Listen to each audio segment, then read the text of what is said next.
Next on our program, I'd like to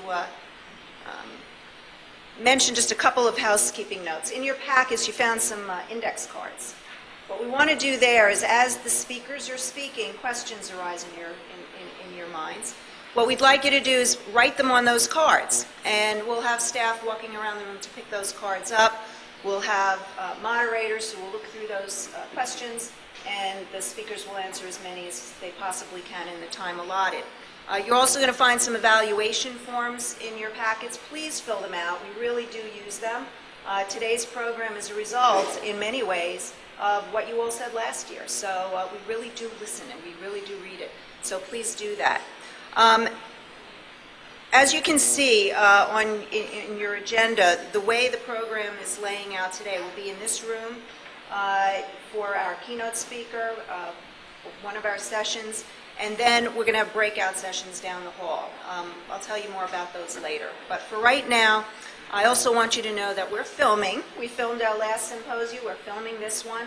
At the end of the day, you'll all be able to see what happened today, with the exception of one of the sessions in the workshop, on our website. There is a website it's in your packet.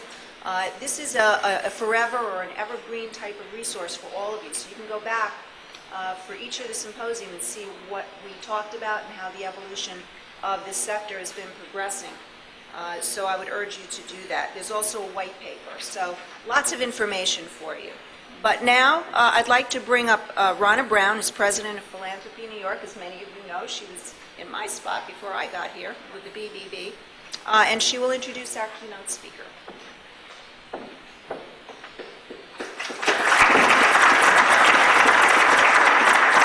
Good morning. Thank you, Claire, and my thanks, too, to the Better Business Bureau for putting on this program. It has been more and more outstanding each year. I also want to thank them for giving me what is truly a distinct honor, which is to introduce the keynote speaker this morning, Victor DeLuca. Vic is the president of the Jesse Smith Noyes Foundation, and the foundation supports the development of community leadership while it promotes sustainability and social justice, particularly in marginalized communities. I think what's interesting when you hear about Vic's history, and I have a few facts that I have managed to find that were not actually in the bio in the packet, which I'm really looking forward to sharing. When you think about Vic's path to becoming a foundation president, it's really an unusual path. It's not what most of us think of in the ways that foundations choose their presidents. But yet, when you think about this foundation, it makes enormous sense.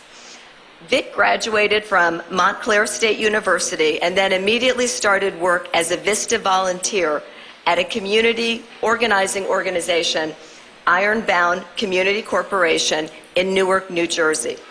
He became the director and stayed there for 15 years. At that point, in early 1991, Vic went to the Jesse Smith Noyes Foundation as a program officer, and 9 years later, the board made him president. What's interesting is that while Vic was a program officer, he also had an extremely active extracurricular life.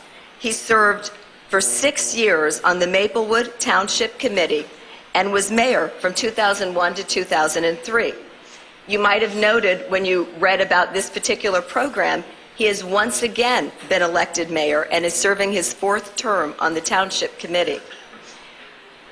I don't actually know how Vic has time to do that. I think that the community service is particularly interesting because a critical component of his foundation is encouraging people to be active in their own communities, and he is also living that by example. In addition to those 2 relatively full-time jobs, Vic does a whole host of additional activities. He's on the advisory board for the Diversity and Philanthropy Project, a national project that is focused on embedding diversity in the philanthropic community. He serves on the Council on Foundations Committee on Family Philanthropy. He served 2 terms on the board of the Funders Network for Population, Reproductive Health and Rights. He is the founding and current board member of the New Jersey Citizen Action, and he is on the board of Springfield Avenue Partnership, a local economic development organization. And then, on top of all of that, he is also my board member. He has served on the board of Philanthropy New York for 5 years. And in that role has led several different committees, has been an extremely active and engaged board member. His day job, with all of this other aside, is, as I said, the president of the Jesse Smith Noyes Foundation. I know we're going to hear more about the foundation and his work in a moment, but I would really like to encourage everyone to look at the foundation's website at some point this week. I think it is an absolute model for foundation transparency. They have on their foundation their investment philosophy and their investment policy. They provide significant details about their grantees. And in addition to that, they have recently undergone an evaluation process, and they have put essentially an executive summary and notes from that evaluation on their website. This, as you all know, is not typical, but I think it is laudable and something that we should all pay attention to, so I encourage you to look at it. When Vic talks to us about transforming communities through leadership, we know that it's not only his philosophical point of view, it's not only the work he does in his foundation, but it is also the way that he has lived his professional life. So please join me in warmly welcoming Vic DeLuca.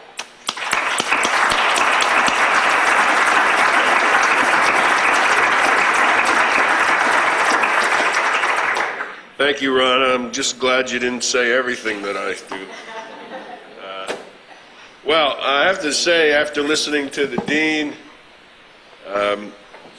Dean Birdsell, really, you said it all. I was just going to come up here and say what these guys said. You know, it comes down to thinking of us as a sector and partnering and doing something. So I'm going to try to, I guess, a little bit of piling on that theme. Also, Mr. Lillian, his recommendations, I think, are right on, and hopefully we will get some time after I give you a few comments that we'll be able to take some questions. I'm going to really be looking if you're writing questions, because that means that what I'm saying is sparking your interest. I did think it was kind of interesting that I'm the third white guy to come up here to speak. And I was thinking of this as the sort of a title of a sitcom, the dean, the regulator, and the foundation guy, giving you the message. But let's see if we can go through this. Again, I want to thank you for asking me to speak today. Here, oh, there you are, Claire. Okay. These sure are interesting times, and I'm glad to be here to share some insight that I might have. Like all of you, I've never experienced anything like this in my almost 60 years on this planet. And there's so much to talk about. I hope that I can get you to really agree with me on some things and hopefully disagree and get those cards going. As Rana said, I started my journey back as a VISTA volunteer in 1974 in Newark's Ironbound. And at that time, VISTAs were sent by the government to go into low-income or poor communities to organize residents, to bring about the changes that they thought were important to their lives. I was on a front line of a vibrant community organization. We did service programs, we did organizing, advocacy.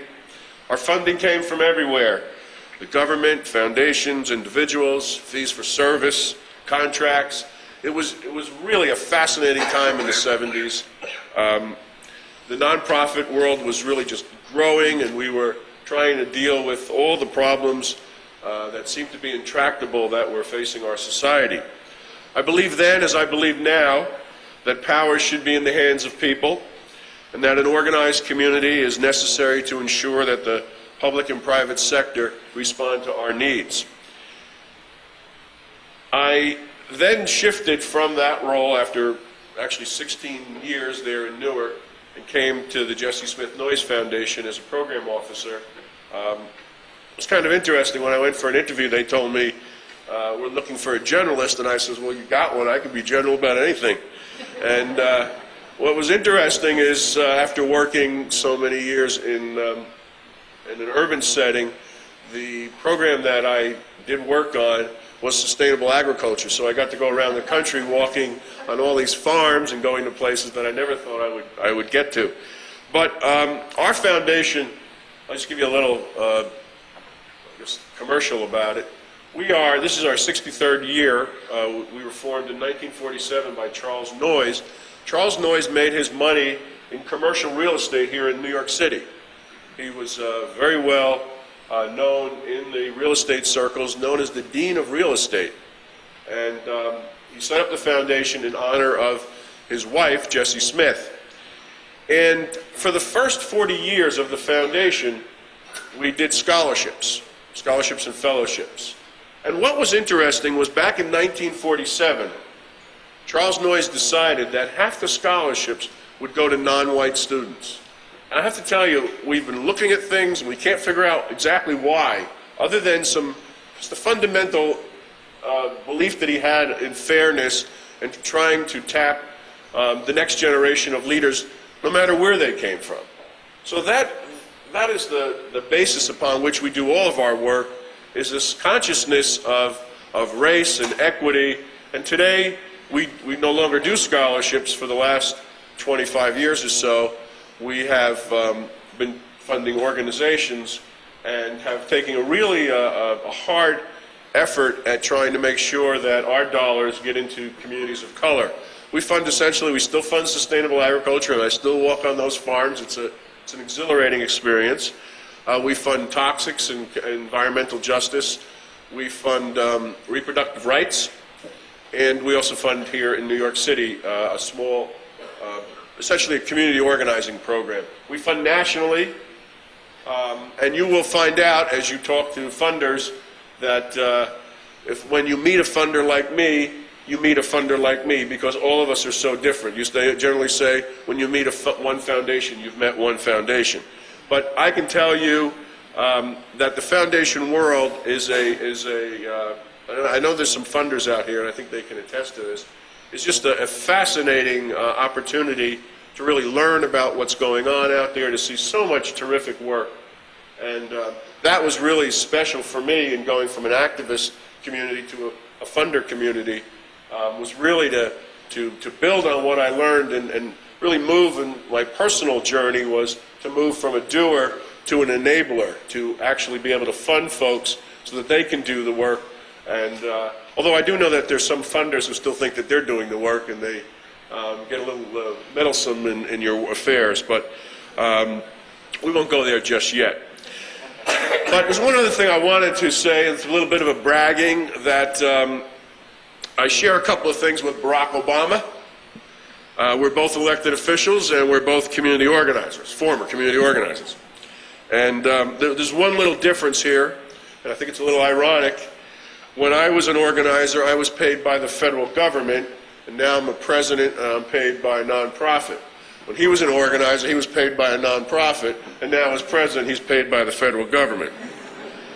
But I'm really glad to be here in the nonprofit community. Published reports say that there's 1.4 million of us that have registered with the Internal Revenue Service. We're very diverse.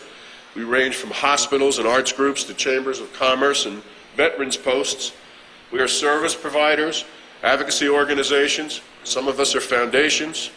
The Urban Institute estimates that the nonprofit sector accounts for 5% of the nation's gross domestic product and 10% of its employment.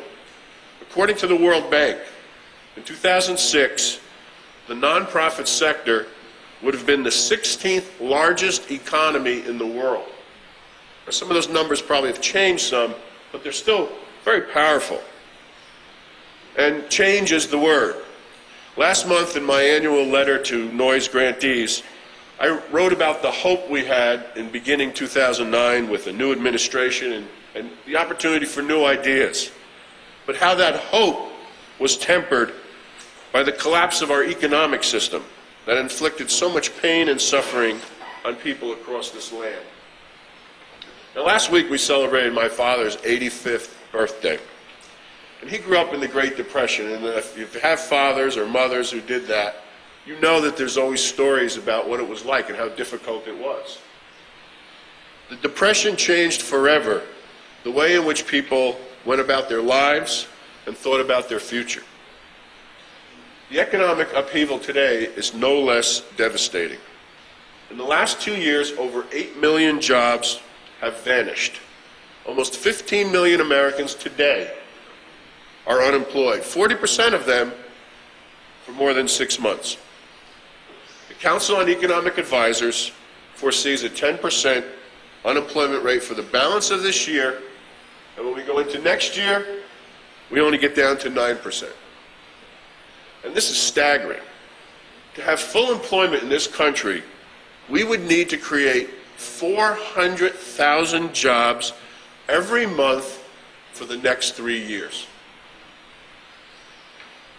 Feeding America, the National Food Bank Network, they reported that 37 million people, about 1 in 8 Americans, sought emergency food assistance last year.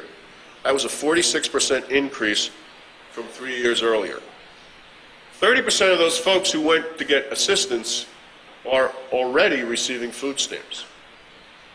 The National Alliance to End Homelessness, they estimate that 1.5 million additional Americans will experience homelessness over the next 2 years. 1 in 6 homeowners is underwater. That's essentially that you owe more on your mortgage than your house is worth in value.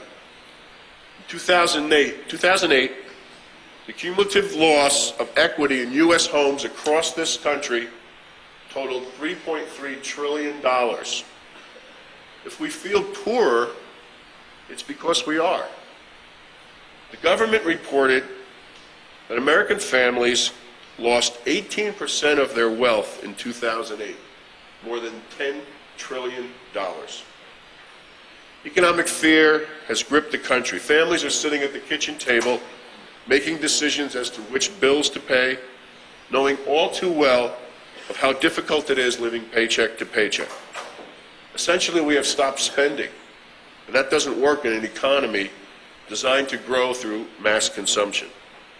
And that's why the government stepped in with the stimulus programs. But more needs to be done, and I'm afraid, given the political paralysis in Washington, it seems unlikely, although yesterday it was a bipartisan effort to pass a jobs bill. Maybe that's a sign. But we still have some big hurdles. We have dysfunctionality in the states. No offense. Where's our regulator from New York? No offense. But, you know, California, New York, New Jersey, they don't work anymore. And to top it all off, we have the right-wing media and the Tea Party folks who are taking advantage of the fear that's out there to advance their agenda of shrinking the government, eliminating its programs and services, and attacking public workers. These are game-changing times. These are game-changing times. And it's naive to think that once the recession is over, we'll return to business as usual. Just like the 1930s that my dad grew up in, our lives have changed forever, and our vision of tomorrow is murkier. So where's the nonprofit sector in all this? Well, just like those families, we're sitting around our tables trying to figure out what to do next. The Bridgespan Group found that 93% of nonprofits felt the impact of the economic downturn, and over 80% experienced funding cuts. In response, we reduced or eliminated services, we tapped our reserve funds, we implemented furloughs and made layoffs. Sadly, at the same time that we were shrinking our capacity because of these forces, our demand for services was increasing. The foundations are in no better shape. Roughly $150 billion in assets disappeared in 2008. Gone. That's an amount equal to foundation giving for the prior 4 years. In 1 year, the assets just written off the books. On average, assets of foundations fell by more than a quarter in 2008. And as most of you know, or hopefully if you don't, you'll know now, that due to multi-year asset averaging, The impact of 2008 losses will be felt going forward. When foundations take that number from 2008 and plug it into their formula, whether the formula is a 3-year average, 5-year average, monthly rolling average, whatever it is, that number is going to drag down the amount that they're going to send out in their payout. And that's going to be for 2010 and 2011, and we'll see what happens in 2012. At the Noyce Foundation, our assets dropped closer to 30%. Like most of you who run nonprofits, I tried to do the easiest things first. We cut back on travel. We lowered our health premiums by becoming more self-insured. We decreased the number of days we cleaned our office. We brought in subtenants to help us with the rent. And for 6 months last year, I actually did a cost-sharing program with a program officer with the New York Foundation. We shared the salary of a program officer. Unfortunately, we had to reduce our grants this year by 19%, or $520,000. It meant that we're not adding any new grants this year for 2010, and I'm not sure what we're doing for 2011. As an experiment this year, to save money, we're having our July board meeting via the phone and the internet, as opposed to having to fly everybody and put them up here. Just like you, we're shifting our paper communications to electronics to save whatever we can. But we've decided so far not to reduce staffing, believing that the staff, the people that we've invested in, constitute the intellectual capacity of our organizations. And I think that's a very important thing that you're going to have to think about as you try to grapple with this. Because your capital, many times, really consists of your people that work there. We have offered, this year in particular, because we've kept the staff on, we've made a deliberate effort to offer our organizational development knowledge and experiences to our grantees who may think it's useful for them. The bottom line for us is that we're going to try new ways to do things more effectively and efficiently, however we can. But unfortunately, the kinds of changes that I'm talking about, and the kinds of changes that nonprofits have taken to control costs in the past, are good in normal times, but insufficient nowadays. The uneasy feeling and uncertainty about the future is still there. It bobs parallel to the ups and downs of the stock market and the monthly unemployment reports. The conditions we face force us to look beyond what is easy and pleasant and make difficult and painful changes that will transform our organizations and the sector as a whole. We have to look within ourselves to challenge our assumptions and the way in which we do our work. I had to face this in 2009, wearing my other hat as mayor of Maplewood, New Jersey. I should just give a little commercial for that. Maplewood is a community of 24,000 people. It's a wonderful community. If anybody wants to move there, see me after this. It's got terrific government. But we're challenged, like any municipality, whether it's New York City or Maplewood, New Jersey. We're challenged. And for the past 5 years, I struggled with the Maplewood budget, which essentially was because we had an imbalance between our revenue and our expenses, not unlike most of us. You got so much coming in, you got stuff going out. In most years, just like a nonprofit, we patched things together, we squeezed out dollars here or there. We did one thing you don't have the ability to do. We raised taxes. We did it to a level that we thought was tolerable. But when we came to the budget process in 2009, everything was different. The incremental changes that we had done in the past would no longer suffice. We couldn't take any more money out of taxpayers because they just didn't have it. You know, I come to New York every day and I'm noticing on the train more and more seats, more and more parking available at the train station because less and less people have jobs. You hear the stories about who's being laid off or who has a responsibility to lay off people. Things were just going downhill. So we didn't have the ability to go out and say, well, let's just take some more money from folks. People didn't have the money. So it forced us to really think hard about what we were doing. So in mid-January, I realized that the rules of the game had changed, and I did something that I thought I'd never do. I gathered my 4 colleagues on the governing body and I said, we have to be bold. The same way of doing things was not going to work going forward. The framework upon which we had operated in the past had fundamentally changed. We needed to change too, and we needed to do it right then and now. We built a consensus for a future of our community. We communicated to the public, providing them with a positive, clear, and firm plan for action, and we sought out and won their support. We said cuts would be made. We would be fair, but that the pain would be spread across the board. And I know there's some folks from Maplewood here, so hopefully you can check with them to see who that was, because that's what happened. 27 people lost their jobs, we terminated. Half a dozen, we changed their hours to full and part-time. 150 employees were given 12 unpaid furlough days. Municipal offices were closed on certain days, and some services were provided differently. This was very difficult for me personally. I'm a pro-government, pro-union guy. For more than 30 years, I marched with union members, fighting for fair contracts and working conditions. Now I was laying off employees, sitting across the table from terrific people, telling them that their jobs were gone or their paychecks were being reduced. State union leaders gave me an earful. Even my brother, who's the president of a firefighter union in another town, he had a lot to say. But our choices were limited, and the stakes too high to do nothing. Because of the significant changes we made in 2009, our 2010 budget is now sustainable. Our operation of government is back on course. We don't have layoffs. We did keep the furloughs in place for 1 more year. But our revenue now is closer in line with our expenditures. And we're looking for ways to do government differently.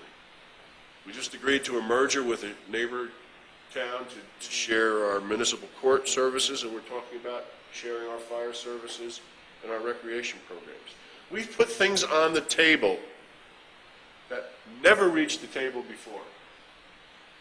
Our goal is to continue reinventing the manner in which we run government, and even when economic times do get better, we will always remember these days and plan accordingly. Now, I don't want you leaving here saying, well, that guy down there was saying go back and lay off people. I'm not saying that. In fact, I'm saying that that should be the last thing you do. But what I am suggesting to you is that this is the time when the survival of your organization will ultimately depend on the strength of your leadership. It doesn't matter what you do in your organization. As Claire said, I think Claire said it, you're a leader here. And your organization is going to survive based on what you do. Your constituents, your members, your clients, your staff, they want to know what you're planning to do, not only to survive in the short term, but to prepare for the future. And this is more than installing compact fluorescent lights to save a few dollars or cutting back on phone lines.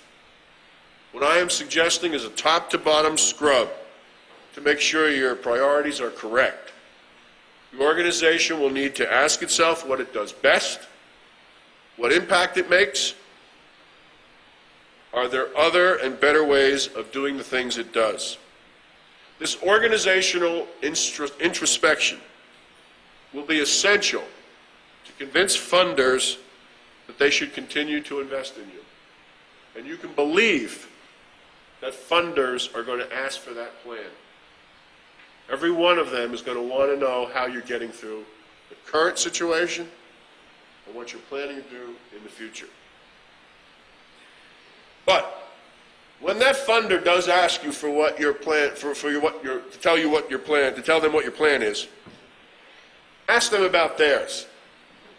During these times, it is critical to keep the lines of communication open between nonprofits and funders. For nonprofits, if you have not heard from a funder about its plan for the next 2 years, Take the initiative and get the information. Don't sit back. For funders, if you have not told your grantees what you are thinking and planning to do, you should make your intentions transparent. And if you're still figuring things out as a funder, let your grantees know. Silence only perpetuates the power imbalance that exists between grantees and funders. At Noise, we were faced with this. We were making decisions that clearly were impacting our grantees. So we decided to have a conference call of all of our grantees. We did two. When we started making decisions in 2008, we had one then. We had a call in November, the end of the year, and we explained what we were going to do in 2009. When the market didn't go up like we wanted it to, we had to make some more decisions. And we had another call in August. We had like 100 folks on the phone. And we just let them know what we were going to do. We explained what our plan is. We asked them if they had questions. We asked them if they had any suggestions. We also use our website, as Rana mentioned, to try to be as transparent as possible what our plan is. But beyond the plan, your funders are going to drill down on the impact. What is the impact your organization is making? With dollars being so tight, you will need to be absolutely clear as to the vision and mission of your organization and how you will bring about the changes you desire. You can call them outputs, outcomes, social return on investments, or whatever you want. But the bottom line is you need to be upfront about your achievements, you need to show them in measurable terms, and make the case as to how your organization makes a difference. Now, someone mentioned the M word, mergers. Let me talk a little bit about mergers and acquisitions. I happen to believe that funders have no business forcing or requiring nonprofits to merge. I do think, though, that we have a role in helping organizations think through these options, and if it makes sense to them, we have a role in making it happen. With Noise, we have a New York City grantee right now that's considering merging. They've been in a discussion for a year, and it looks like this year will be it, and we will provide as much support as we can. I think the organic way of having mergers or even acquiring parts or some of an organization is the right way, and it should not be imposed from the foundation side. I think the reason I say this is another opportunity to do an internal reality test to make sure that you are the best provider of a service or have sufficient capacity to work on an issue. Now, I've been there, and I know that we all want to do as much because we have needs in the community and because people say, why don't we do these programs, and we get funded for a while. But I've also known, in my experience, and I've seen organizations that really should think about getting out of some of the programs and services that they fund, because there are better organizations that do that. These are the times to have those real serious conversations internally and with others to make sure that what you're doing is really the best that you can do. And if there's somebody else who can do it better, it doesn't matter how big your organization is. This is not a big ego thing. It's about delivering services to people that need it or trying to do things that improve people's lives. And it's time that we think through. And if it takes reinventing your organization, this is the time to do that. Now, as I say that to you as the nonprofit community, let me say the same thing to the funders. In funder circles, I've raised the possibility of doing everything from sharing space and staff with others, and even suggested that we consider merging. Foundations too have to look at changing the way we do things. We're independent.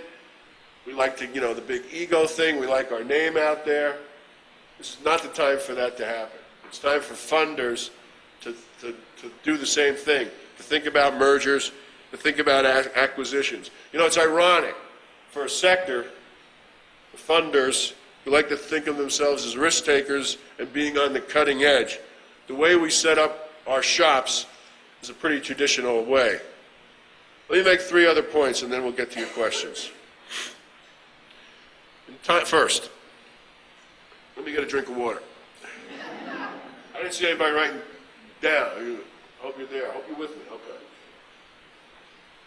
First, in these times, I think it is essential that nonprofits engage in the public policy arena. Now, I'm not talking about the annual trips you take to the appropriations table to justify funding, but rather coalescing across interests and silos to be involved in the making of policy.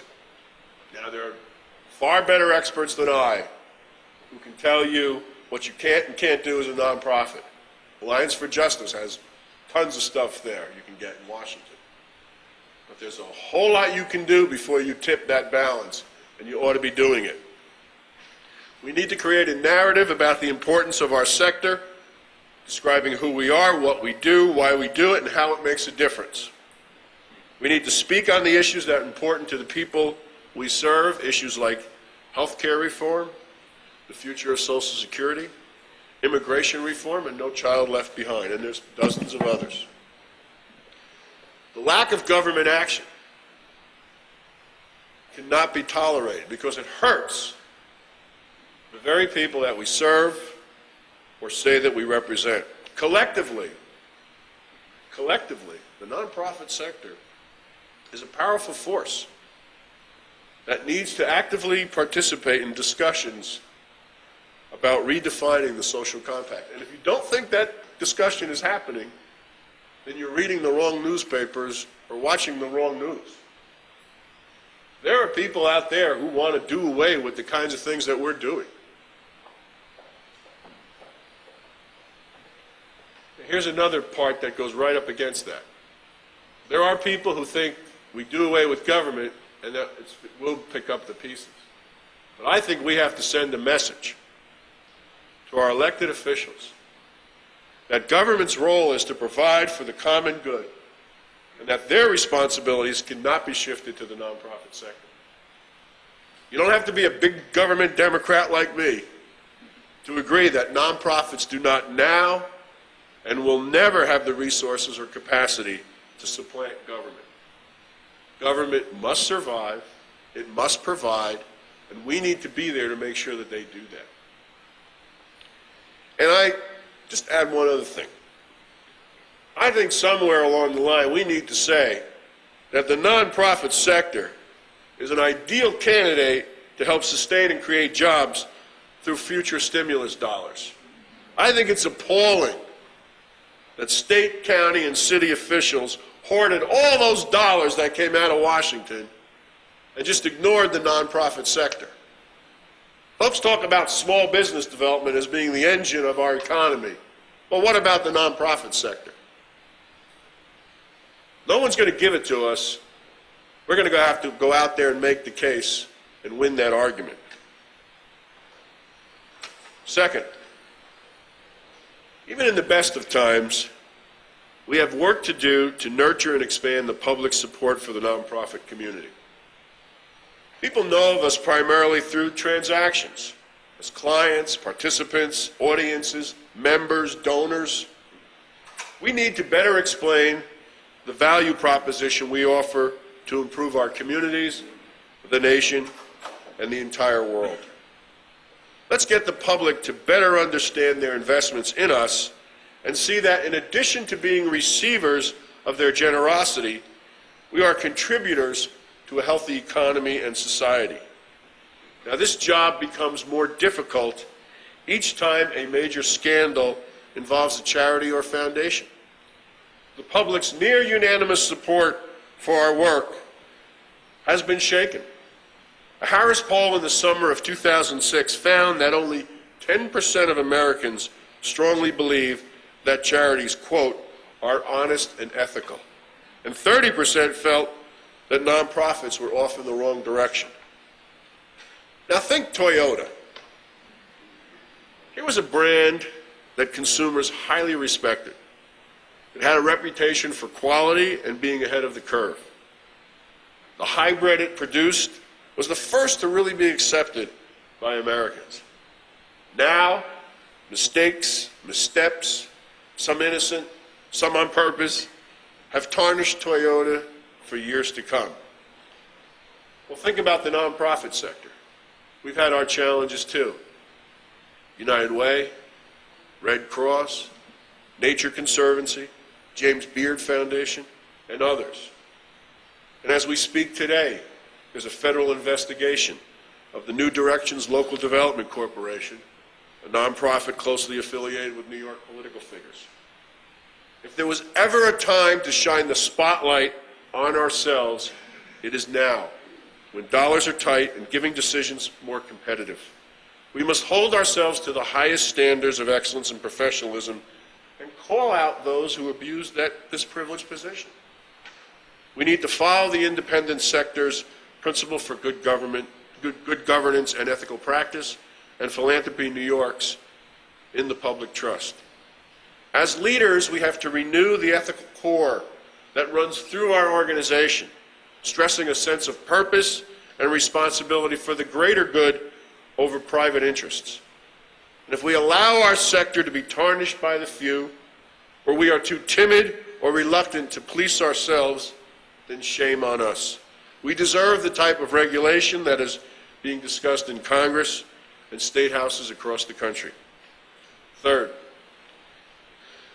the nonprofit sector, particularly the foundation side, is being questioned, and I think correctly, about its will and ability to adapt to the changing demographics in our country. The Census Bureau reports that in 20 years, the population of Americans 35 years and under will be a majority of people of color. In 2040, the United States will be a majority of people of color 10 years sooner than previously estimated. Philanthropy New York's 2009 study benchmarking diversity found that 70% of CEOs and 67% of boards of nonprofits are white. For foundations, whites make up 84% of CEOs and 83% of boards. For our sector to survive and to harness public support going forward, we need to better reflect the richness and diversity of our populace. I think morally we have a responsibility not just to service communities of color, but also to make sure that those who live in those communities are sitting at the decision-making table. And if you don't buy the moral argument, that's okay. Think about the business case. It makes complete sense to cultivate relationships with a new generation of public and private sector leaders, the majority of which in the future will be people of color. How will change occur? It will only occur if the leadership of nonprofit organizations at the board and staff levels take clear and deliberate steps to put a value on diversity and make it a reality. In 2010, the whiteness of our sector that we have seen demonstrated from study after study is unacceptable. Those of us in leadership roles should embrace the responsibility of building inclusive organizations and making the nonprofit community more reflective of what our country will look like in the future. As we experience these difficult times, it makes absolute sense to me to invest in a public sector of having people who are going to be the leaders of our country, understand what we do and support what we do and give donations for what we do. This may be a step we can take as the retirement bubble hits in the next couple of years, but it's certainly an opportunity that we can't miss. So, I'm going to give you the bottom line. Just want to make sure what was up there. Look, if you're a leader in this sector, you're trying to make society better, or you're trying to improve someone's quality of life. We have a responsibility to more than adapt. We have to prosper in the time when the cards are stacked against us. We can do this. This is the opportunity for us to become stronger, to become more nimble, and to be more effective. When you leave here today, your task is to go figure it out. Our sector is resilient, and our leadership is sound. We can and must do this.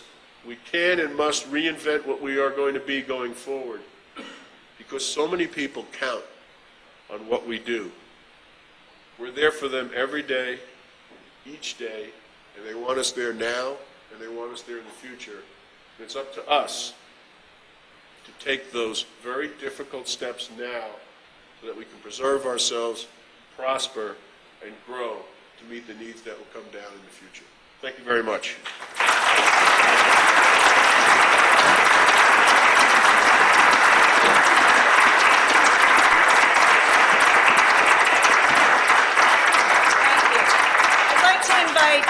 Distinguished lecturer from Baruch, Jack Krauskopf, to join us. We have invited him to moderate your questions. I expect to see all of you writing on those index cards, and we'll send staff around to pick them up from you. We have about 10 minutes, 15 minutes for your questions. Oh boy. Let's start with the one I've got. Okay. Is it your question? No. Okay. Very sobering and good advice, and I hope we're going to get some good questions to Okay. get you to fill it in.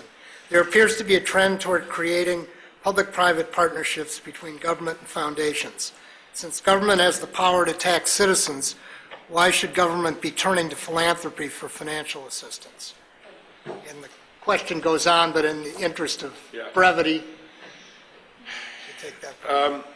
You know, even the smallest government is just full of bureaucracy and nothing gets done quickly. And many times it is an outside influence that has resources and both, money, resources, and people that can really push government to do it.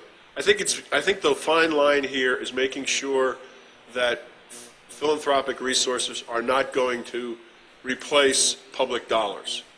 But I do think that there's a role for the nonprofit sector to be much more of a risk taker, to be an experimenter, that just the government is not able to do. It's just not in the DNA of most people in government. This is not a put down on government, but the government has a particular track to run on, and it needs sometimes a push from the outside, and money is one of those things that does push government to pay attention. So another along those lines, how can we campaign to get more assistance from the federal government? Well, I have to say one thing about the Obama administration and that I'm disappointed in. They come with these terrific credentials in nonprofit life. They served on boards. Obama was on the foundation boards. They've talked a pretty big game about working with nonprofits, but it really hasn't trickled down yet. Now, there is the Office of Social Innovation, and maybe that's where we're going to see it, but I do think that we need to pressure, I would say, the Obama administration. Quite honestly, I don't think we're going to get much support from senators and congresspeople because they've been there for a while. I think that the new thinking is going directly to the Obama administration and some of his people to really challenge them to live up to their own heritage, and that is working and living through the nonprofit community and trying to get them directly to see those linkages. What should organizations do to grow their funding base? Should we wait to apply to foundations or start to build relationships for the future? Are foundations open to that? Well, you've seen one foundation, you've seen one foundation. I think you have to size up the foundations. Even with us, we're not making, as I said, we're not making any grants in 2010. But we're not telling people not to talk to us. Because at some point, we're going to be making grants again. And, one of the things that I say, and some of my colleagues get a little irritated with me, is that we have to remember on the funding side, that our business is giving away money.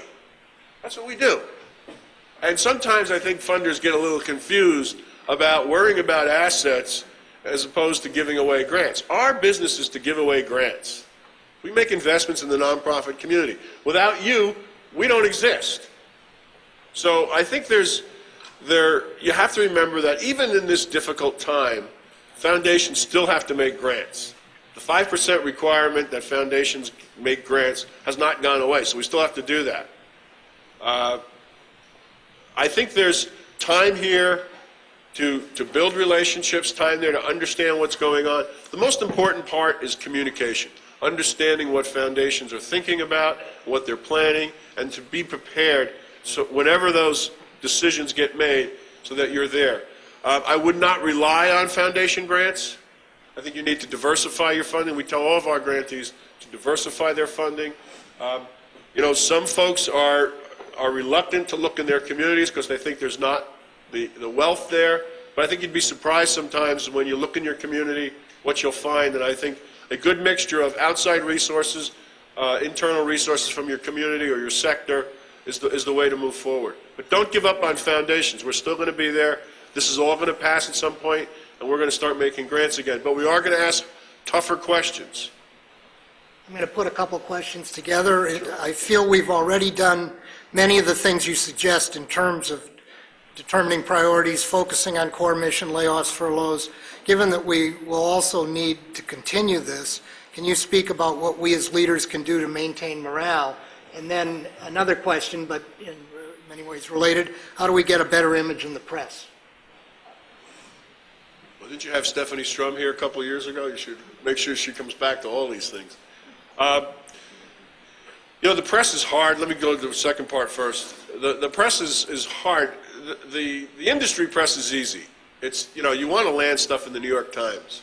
That's the standard that a lot of people use, you know, as to whether or not it's newsworthy, because that kicks off, believe it or not, you get on the day book of these radio shows and the TV shows, whatever they see coming out of the New York Times, that's what attracts all these others. So I think, again, it goes back to creating a narrative as to what the sector is. Too many times we go to the media with our piece. We say, come and look at our great organization, and then we forget to tie that into this tremendous network that exists out there of nonprofits and what collectively we are doing to make this city better or wherever we're working better. So I think we have to do some thinking about how do we tell our individual story, but tie that into the bigger picture so that we're always framing it. You know, the Chamber of Commerce does it pretty easy. They talk about these small business. They'll give you a picture of, you know, the guy working at the hardware store, the dry cleaner. And they talk about, you know, the small business people of America are the really, as I said earlier, the backbone of our job creation. Well, we ought to do that with the nonprofits. We ought to say that, you know, our nonprofit here is working here, but we are part of this 1.4 million network of organizations across this country that are making a difference in people's lives. On the morale stuff, I think just a couple of quick things. You know, communication is key. People who work in your organizations are afraid they're going to lose their jobs. Let's face it. Because they're seeing relatives lose their job, they're seeing the private sector going down. They are afraid.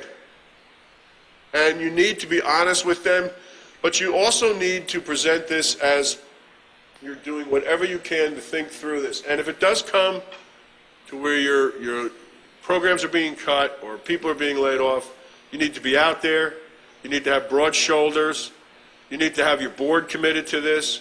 I think one of the things that saved us in Maplewood in 2009 was you know, five elected officials is like herding cats. And I was able to keep them together on message, on point, and that's very important. Just have a message, be consistent with your message. You don't treat one sector, one group in your organization different than another, one individual different than another. It is not an easy thing to keep morale up, but you have to work at it. Those are you know, communication, being there, being accessible, being sensitive, trying to help people, always looking for the future. Put out a vision for the future. That whatever we're going through right now, at the end of this, we're going to be a better organization, a more nimble organization. We're going to continue to do the things that are important to the people that we care about. That's a good point to end on. There are many more good questions, but I don't think we have time. Okay. Getting the high sign Thank you. here.